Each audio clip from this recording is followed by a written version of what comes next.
je suis dans ma démarche beaucoup moins avancée, je vais beaucoup moins loin que M. Chomsky, c'est-à-dire que j'avoue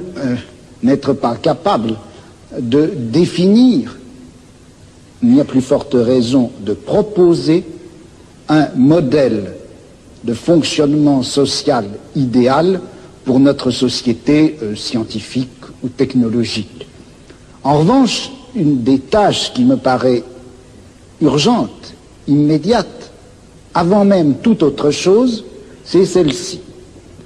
On a l'habitude, du moins dans notre société européenne,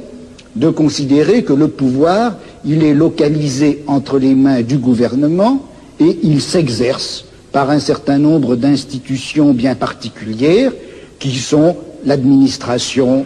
en France on appelle ça préfectorale, enfin je ne sais pas comment on dit ailleurs, l'administration, la police, l'armée. On sait que toutes ces institutions-là sont faites pour transmettre les ordres, les faire appliquer et punir les gens qui n'obéissent pas. Mais je crois que le pouvoir politique, il s'exerce encore, il s'exerce en outre, de plus, par l'intermédiaire d'un certain nombre d'institutions qui ont l'air comme ça de n'avoir rien de commun avec le pouvoir politique, qui ont l'air d'en être indépendantes et qui ne le sont pas. On sait bien que l'université, d'une façon générale, tout le système scolaire, qui en apparence est fait simplement pour distribuer le savoir, on sait que cet appareil scolaire est fait pour maintenir au pouvoir une certaine classe sociale et exclure des instruments du pouvoir toute une autre classe sociale. Quelque chose comme la psychiatrie, qui en apparence aussi n'est destinée qu'au bien de l'humanité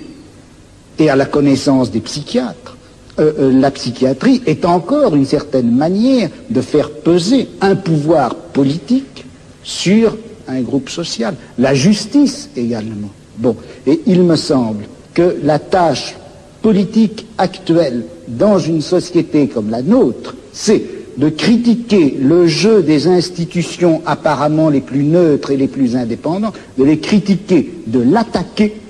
de telle manière que la violence politique qui s'exerçait obscurément en eux surgisse et pour qu'on puisse lutter contre elle. À vouloir tout de suite, enfin si on cherche tout de suite